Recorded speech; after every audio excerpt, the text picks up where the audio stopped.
Hello and welcome to the IU NewsNet Daily. I'm Karli VanCleave. And I'm Katrina Nickell. Right now, thousands are marching in downtown Indianapolis wearing the color red. And over 100 school districts are closed for the day. Why? It's Red for Ed Day. Here in Monroe County Schools, they did not close. So University Elementary opted for a walk-in. Students and their parents were invited to stand with teachers before classes began to show support. Hoosier teachers are demanding better pay, a hold on teacher evaluations from the iLearn scores, and the removal of externship requirement. The annual 36-hour Indiana University Dance Marathon took place this past weekend. Records were broken this year with over $4.2 million raised for Riley's Children's Hospital in Indianapolis. That amount is the most IU has ever raised. Families who were once or still are patients at Riley came to Bloomington to share their stories as inspiration for dancers to continue fundraising. There were plenty of tears and smiles shared along the way. For many, it was either their first or last IUDM, but all hope to continue the legacy of Dance Marathon. I really wanted to be a mentor to the freshmen. I thought it'd be really cool to be able to inspire the next generation of dancers and have someone that looks up to you at the marathon and stuff. The record-breaking total was $70,000 more than last year's event.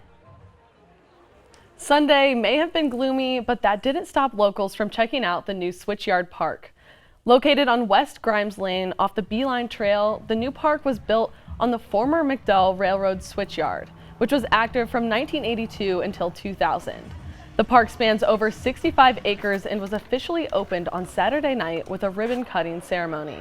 On Sunday, visitors had the opportunity to listen to live music, go on golf cart tours of the park, and grab snacks at the food trucks. While the park is not completely finished, it is going to be a hot spot for locals. Journalists and media professionals from all over the country came to Bloomington last Friday for the Media School's annual Media Career Day. Students and faculty alike attended panels, workshops, and meet and greets throughout the day. Career Day covered a variety of media areas, such as advertising, journalism, sports media, and public relations. The Walter Center for Career Achievement says these events are great opportunities for networking. National Transgender Awareness Week began last week, and activists in Bloomington are doing their part to speak out the issue. Around downtown, you might be seeing names and ages spray painted on the sides of buildings. Those names represent people who have been killed because of being transgender. Activists say there aren't many conversations about this issue. National Transgender Awareness Week leads up to the International Transgender Day of Remembrance tomorrow on November 20th. Last week, a gunman opened fire at a high school near Los Angeles. The dramatic increase in incidents like that one brought together the IU Student Government and Union Board for a public discussion about gun violence. Almost a month after the Brick House shooting and in light of other off-campus shootings, students took the opportunity to express their opinions. Attendees read anonymous stories of what happened the night of the Brick House shootings, and some remembering coming face-to-face with the gunman.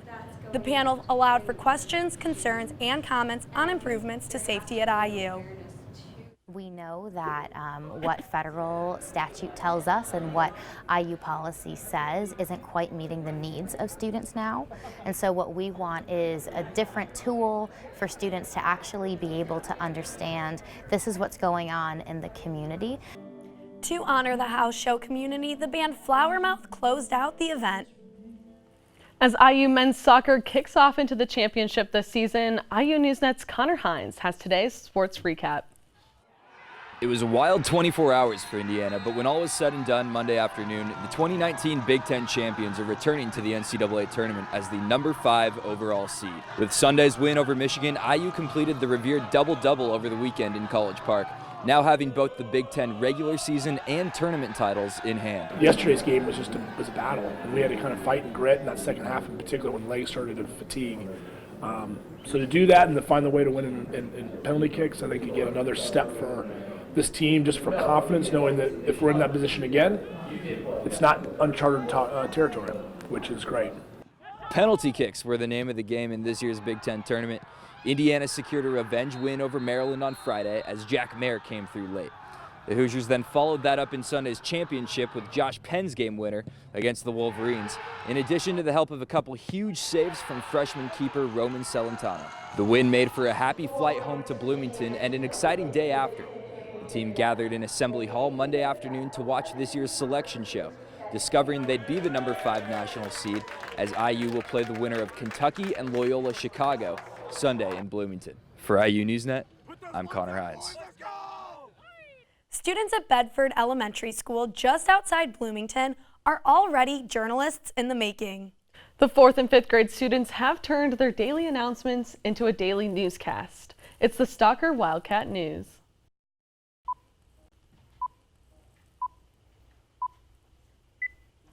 Each morning, the Stalker Elementary Media Club puts on a newscast, similar to ours here at IU NewsNet. It's complete with announcements, weather, interviews, and special reports. They even have a makeshift green screen made out of green fabric. The 5-minute-long newscasts are filmed the night before and edited by teacher Brian Young. So to encourage these students to stay involved in news, the IU Media School has actually invited them here today for a tour. So what's it been like creating this daily newscast with all the kids? It's been a blast. These kids make it easier day by day to make this news. Well, thank you so much. And that's all today for the IU NewsNet Daily. Be sure to check out our Facebook and Instagram page. I'm Katrina Nickell. And I'm Karli VanCleave. We'll see you Thursday for the full IU NewsNet show. From all of us here at IU NewsNet and the students of Stalker Elementary School, thanks for watching. Bye. Bye.